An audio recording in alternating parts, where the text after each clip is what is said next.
Hey everyone, Comic Hall here. Posting my first video after Fan Expo Canada in Toronto. Just got back late last night at around 1:30 a.m. It was an excellent trip. Anyone who's ever thought about going to Fan Expo before and hasn't for whatever reason, I really recommend you go if you have the means. It's a great weekend. We went all 4 days from opening to close each day, and even after the weekend was over, we thought there was so much more that we could have done there. It was a great weekend and lots of fun. Like I said, if you think you can try and go, I really recommend it. Lots of books that I picked up over the weekend, some action figures too. I'll stick mainly to the books right now. I have nearly 50 books that I bought over the course of the weekend, some pretty big keys, and highly sought after books. Because there's so many, I imagine this video will be done in 2 parts. So what I think I'm going to do is I'm going to start with kind of the lesser books in this first video, and then the next video will be all the big ones. So I'm going to start with a Fan Expo exclusives. First one would be Generations #1. This is the Granov variant. Sorry for the glare. You see there Laura and Logan on the cover. This was given away to anyone who bought a premium pass to Fan Expo. Really nice cover, really cool book. They were selling this at the con for $15 each, but like I said, if you had a premium pass, they just included it in your free tote bag.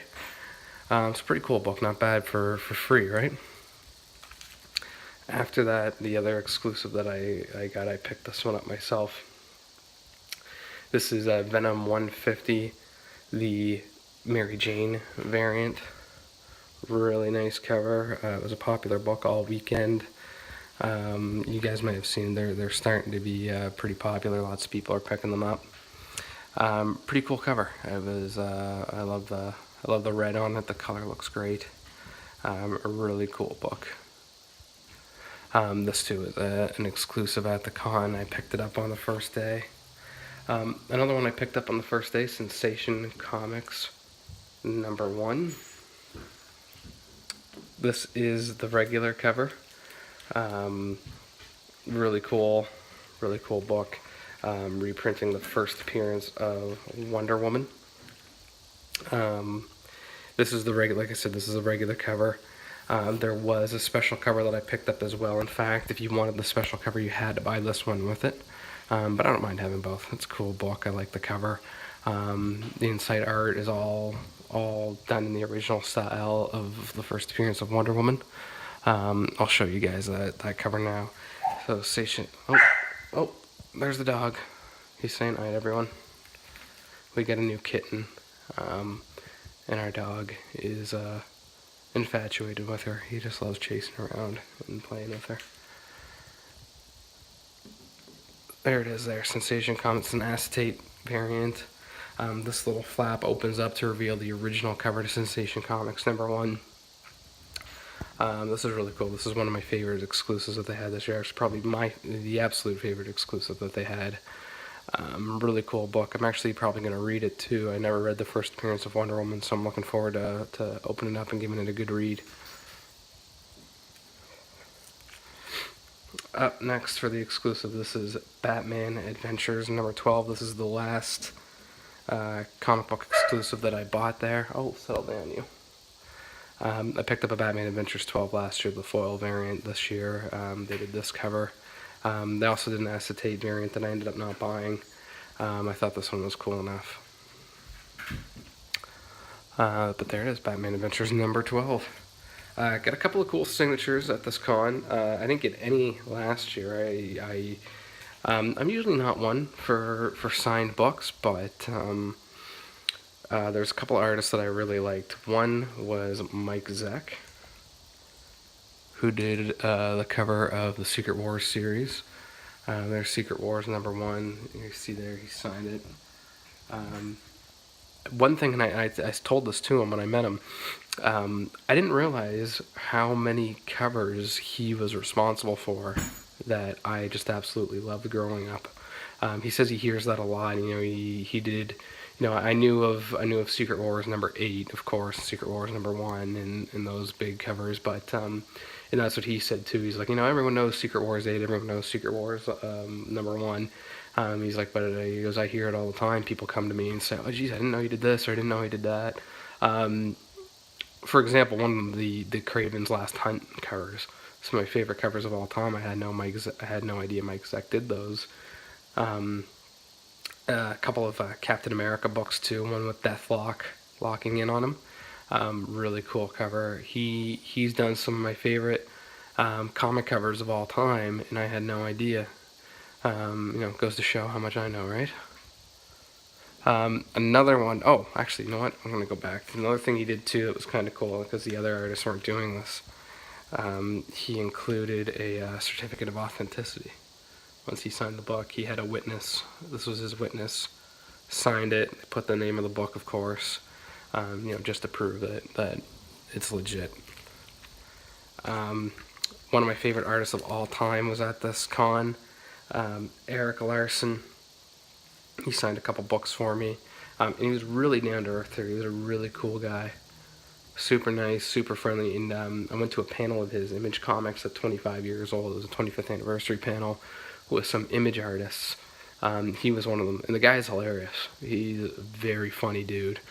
You can tell these, some people who are in this industry, I find they take themselves a little bit too seriously. I don't mean that as a knock on them or anything like that.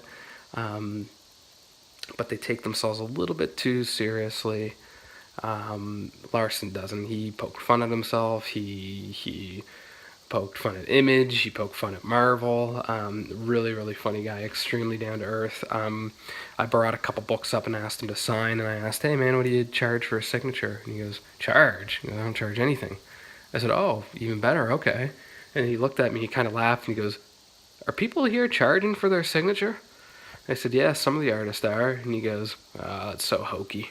He goes, nah, I don't do that. He goes, that's ridiculous to me. He goes, you paid your money again in here. He goes, yeah, just let me sign it. And I thought that was really cool. He wasn't nickel and diming people. Not to say that there's anything wrong with charging for a signature. I mean, I bought a signature from Mike Zeck.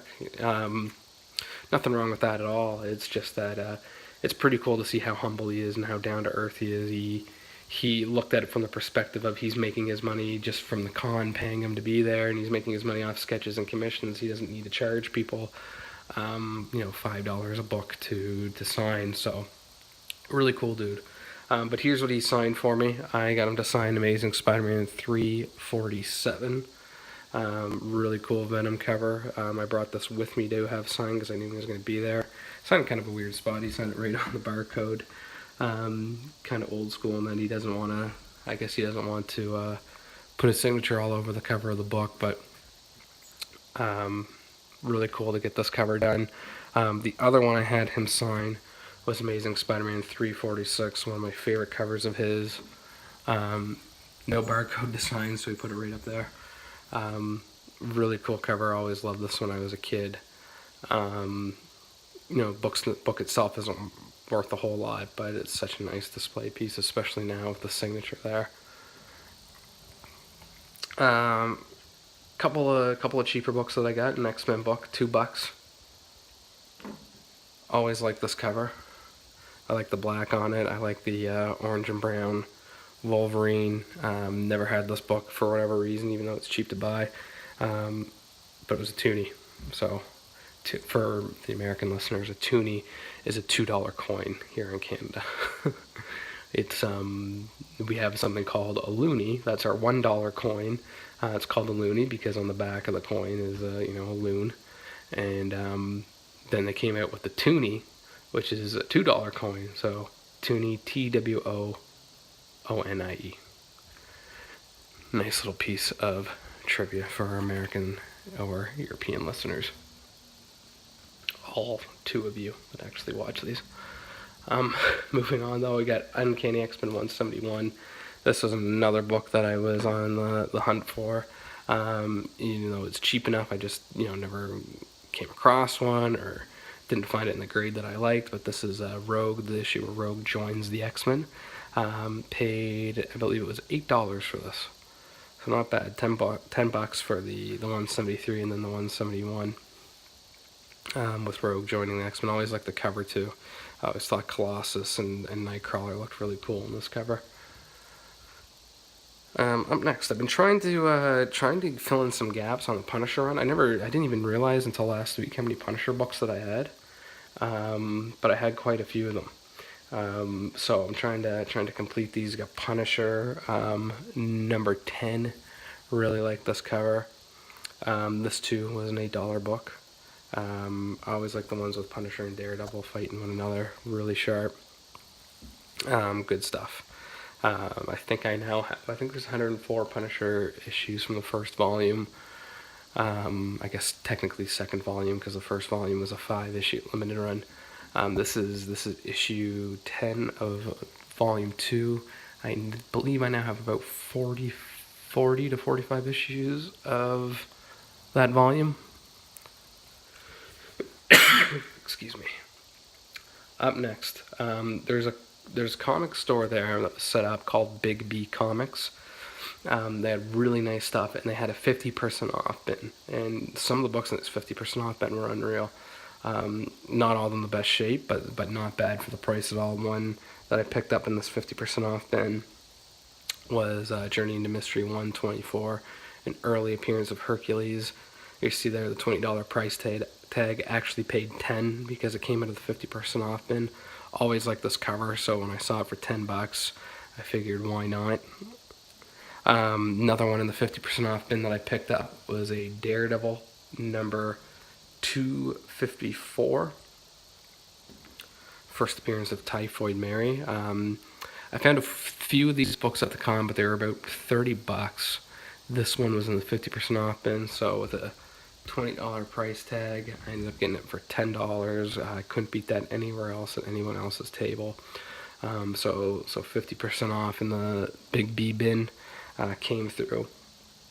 Another 50% off bin book is this one here. Now one that I've been looking for a while, Fantastic Four, number 56. First Claw, of course, he's going to be a villain in the Black Panther movie.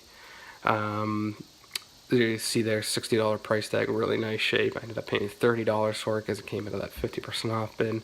Always like this cover too. The covers of Fantastic Four from like issue 40 on to the 60s were just excellent. This is of course one of them. Kirby at his best. Excuse me. If you couldn't tell, I developed a cold while in Toronto. Over here, you see some Daredevil books trying to complete a run. I got about 12 Daredevil books at a comic shop that had a Moonlight Madness sale. 12 Daredevil books, all 50% off. Ended up paying a total of $29.50 for these 12 books. So let's get something here real quick for you guys. There's my foot. Hello. Dog barking. This will be the last two books I show before I get on to part 2. This book was given to me for free by a vendor because I bought something else. It is Iron Man and Submariner number 1. We cut a deal where if I bought a book, he'd throw this one in for free. Really nice book. Wanted this one for a while. And the big one that I'm going to leave you guys off with before I get to the real big books in the next video. Another one I've been on the hunt for a long time.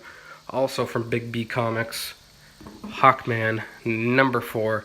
This was not from their 50% off bin, but I did not pay $175. I paid $145. But there we have it. This video is running a little bit longer than I thought it would, so I'm going to cut it off here now. Thank you so much for checking it out again. Check out Fan Expo if you ever have the chance. This has been Comic Call. I'll see you for part 2.